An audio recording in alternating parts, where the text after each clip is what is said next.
Hey, what's up YouTube? I've always wondered what was inside old school video game cartridges. And so for this video, I collected 15 different cartridges that span from the 1970s up to the 2010s. Now let's go ahead and take a look at what we find inside these old games. Alright, so I started with a game called Combat for the Atari 2600. The label here says it's from 1978. I started looking around the cartridge to see if I could find any screws, but I didn't see any. So I started taking off the labels thinking maybe they were underneath.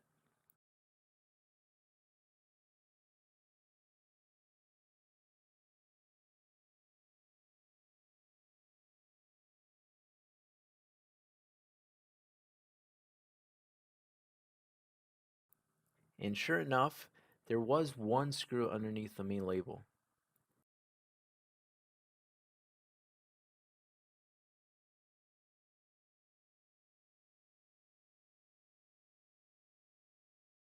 After removing the screw, I was still having a really tough time opening the cartridge.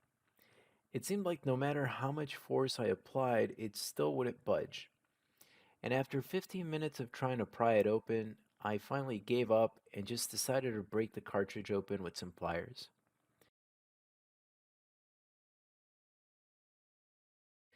Once I broke it open, I realized that the cartridge was being held together by some clips on each side of the cartridge. Inside was this surprisingly small board that read Atari 1978. The board had about 12 contacts on each side, and the main chip was covered by a small anti-static shield.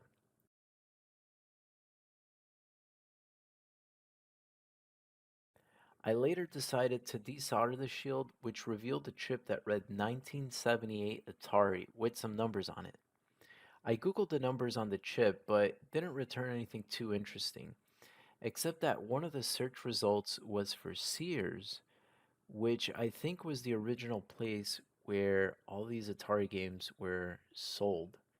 So I thought that was pretty cool. Alright, so next up was this game called Rad Racer for the Nintendo Entertainment System. And moving forward, I decided to wear gloves because I almost cut myself opening the last cartridge. Luckily for me, this cartridge was way easier to open. You see in the back, there are three special screws holding it together. And so I bought a special screwdriver just for these. And once the screws were removed, the cartridge easily opened up. Inside was a shiny green board that read Nintendo 1987. On this board were four chips, a capacitor, and the resistor. Now, I'm not a complete expert on these chips, but I do believe one of the small chips was an anti piracy chip. The other small one was for memory management, and then the other two big chips were used for graphic tiles and logic. After Googling these chips, I was surprised to find a lot of information on them. Very cool stuff. The next game was a bit of a mystery to me. I actually found this on the side of the road years ago, and it's what gave me the idea to make this video in the first place. From the shape of it, I was pretty sure it was either a DS or a 3DS game. Now I googled the numbers on the chip, and it showed me what game it was. Can you guess what game it is? If you guessed Twilight Princess Preview Trailer Cartridge, then you're wrong, because it's actually Pokemon Mystery Dungeon. Alright folks, get ready to see some real crappy design here.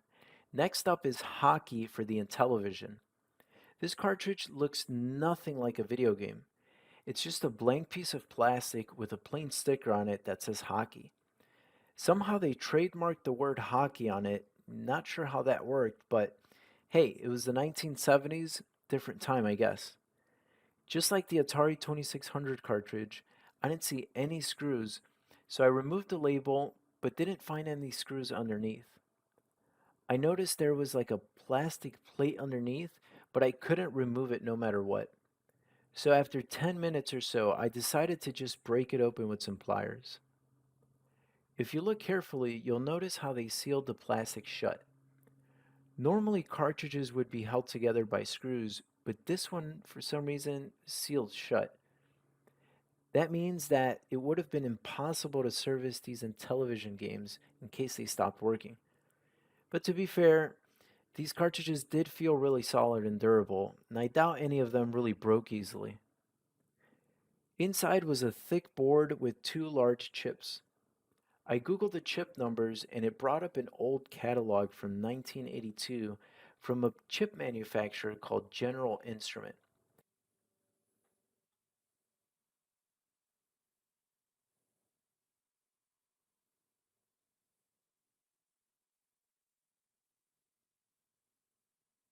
I looked up the company General Instrument and it looks like it was an American company that was founded in 1939 but then went out of business in 1997. All right, so up next is this game called Super Columns for the Sega Game Gear. The cartridge was very light and only had one special screw on the back. At first, I couldn't pry it open, so I started to inspect the label and noticed a small dent in the middle. After careful inspection, it turned out to really just be a dent, and it was probably there to hold down the board inside. I tried to pry it open again, and with some luck, it finally came apart. Inside was one of the nicest looking boards yet. It was thin, shiny, and beautifully symmetric. It felt really high quality. Whoever designed these boards did a really, really good job. It only had one big chip in the middle and two modern transistors on opposite ends. This was definitely my favorite board so far. I tried looking up the numbers on the chip, but nothing interesting came up, just some stuff related to old newspapers.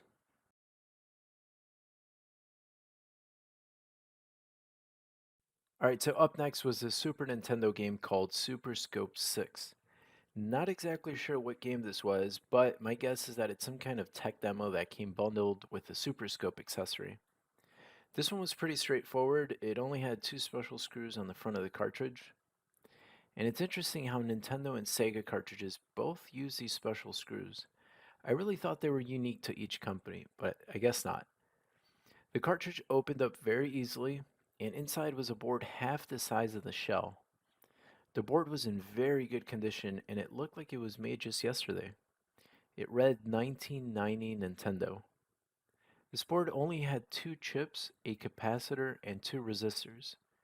Now I did look up the numbers on the chips and it did bring up the Super Scope 6.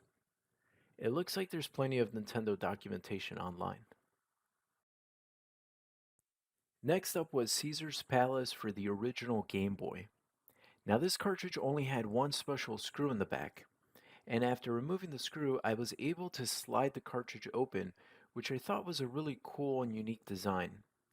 Inside was a thin board with two chips and two resistors. Now, I found it interesting that the Game Gear board looked more modern despite being made around the same time as this board. The back of the board read 1989 Nintendo. I did look up the numbers on the chips, and sure enough, Google did bring up info that matched this game. The next cartridge was World Series Baseball for the Sega Genesis. Opening this was also very straightforward, except the two special screws in the back were a bit larger this time. Luckily, I also had the proper screwdriver for these. After removing both screws, I easily opened the cartridge.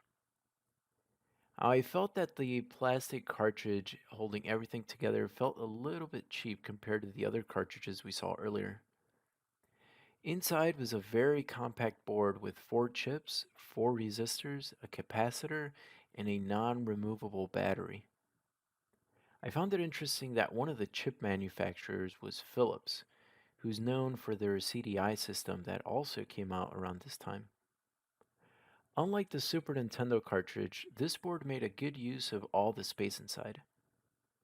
The board had the Sega logo on it and the date 1992. I looked up the numbers on the chips and it also brought up info matching this game. Alright, next up was one I was really excited for. It was WWF WrestleMania 2000 for the Nintendo 64. And just like the Super Nintendo cartridge, it had two special screws, only this time they were in the back.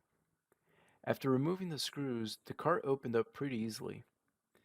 Inside were two anti-static shields that covered both sides of the whole board. I removed the two Phillips screws holding down the shield. Then I removed the shield, which revealed a thick board with two small chips, two large chips, a capacitor, four resistors, and a non-removable battery. It was interesting to see that one of the chip manufacturers was Sharp, which I remember being a big consumer electronics company in the 90s. The board read 1997 Nintendo. Nothing too special about this board except that it felt heavier than all the other ones.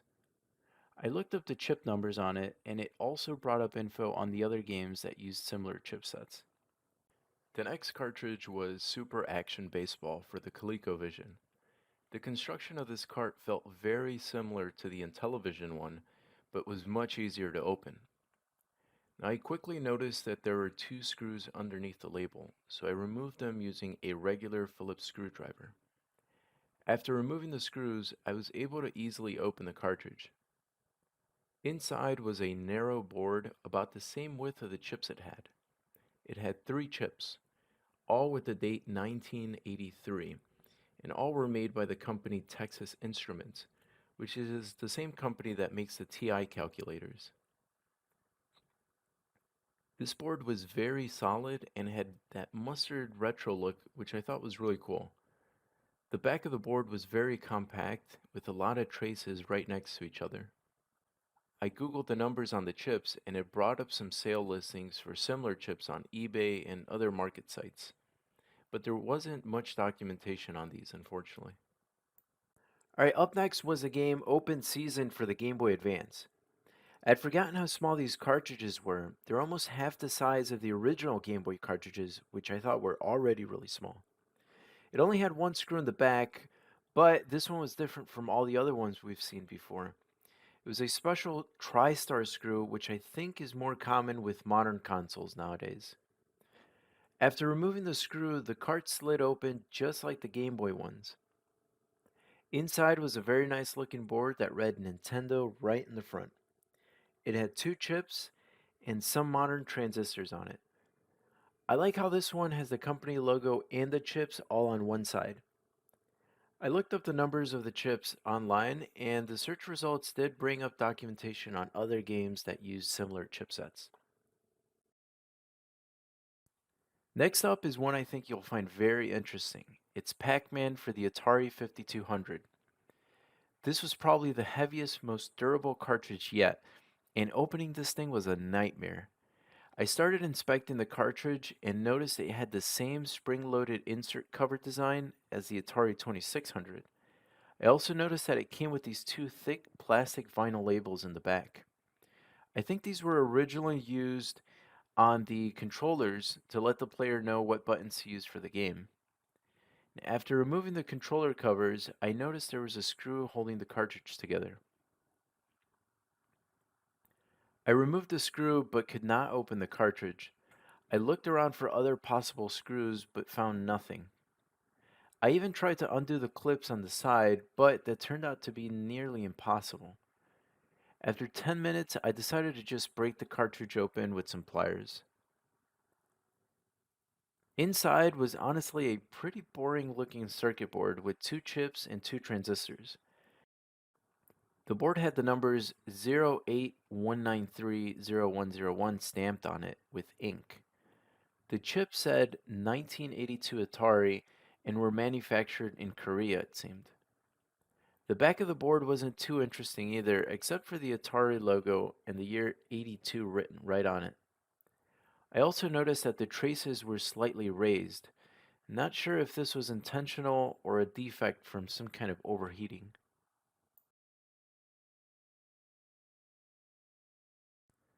Alright, so this one was really interesting. Up next was Casino Slot Machine for the Odyssey. I'm not too familiar with the Odyssey, but I think it came out around the same time as the ColecoVision and the Atari 2600. The cartridge felt pretty heavy and durable, and it had a similar spring-loaded mechanism as the Atari 2600 and 5200. I found it interesting that the cartridge had a handle on the top, which I'm sure made it easier to remove it from the console. I also noticed an old sticker in the back with the serial number on it, and I can tell it was a really old sticker because of the dot matrix print on it. I googled the numbers on it, but nothing came up. And much like with the ColecoVision cartridge, this one had two screws underneath the main label. After removing the screws, I was able to open it from one side with the handle part acting as a hinge. Inside was a really cool looking board that was about half the size of the shell. The board was silver and white and had the words Magnavox Consumer Electronics Corporation 1978. It also said copyright claimed on stored program, which I thought was really interesting. I didn't know they had that back then. The board had an anti-static shield on each side, and if you look closely, you can still see fingerprints on it, probably from the original factory where it was made.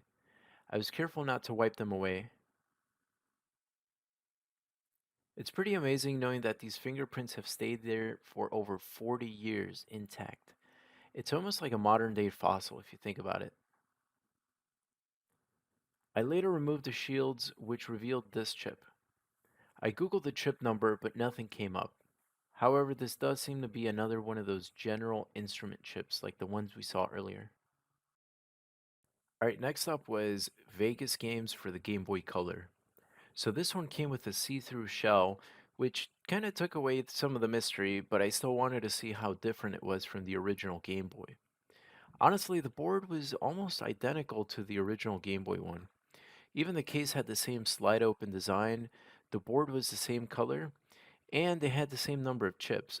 But I did notice the use of upgraded transistors on it. Not a bad looking board, but I wouldn't call it one of my favorites.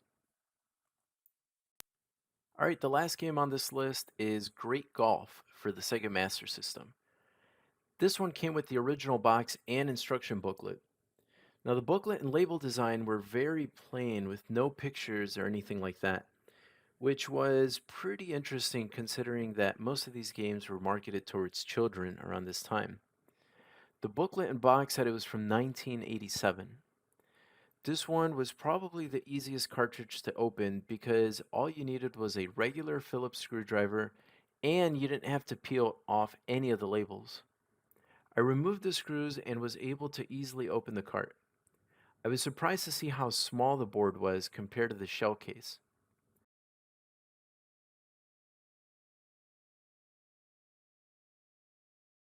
The board had one chip, one resistor, and a capacitor, and at the bottom it had the word Sega written on it. I looked up the numbers on the chip and it brought up a listing for a Sega Master System console, along with some other unrelated stuff.